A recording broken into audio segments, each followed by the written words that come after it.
Anche a Ioppolo Giancazio si festeggia il Natale, in che modo vi siete organizzati, cosa state proponendo?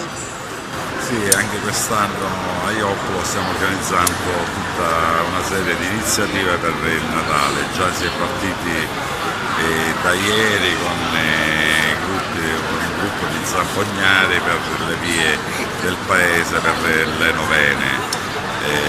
Seguiranno per tutta la settimana e sabato ci sarà un'iniziativa di degustazione di prodotti tipici nostri, sia il sabato che la domenica. Poi ci sarà il Babbo Natale, un incontro con i bambini in giro per il paese. Poi ci sarà il 27 una serata danzante al Capannone, il 28 ci sarà la visita al presepe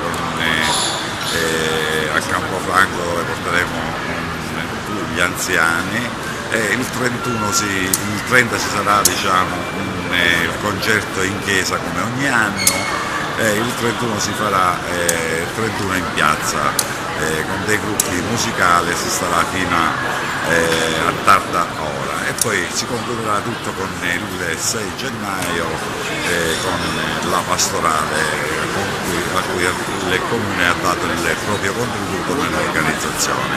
Sindaco, è l'occasione per poter porgere gli auguri di Natale ai ioppolesi, ai agrigentini e ai siciliani tutti. Sì, è l'occasione per un Natale, un buon Natale a tutti i miei concittadini, a tutti i siciliani che sono anche nelle varie parti del mondo, e un augurio di un buon anno, che sia un anno più prospero e migliore.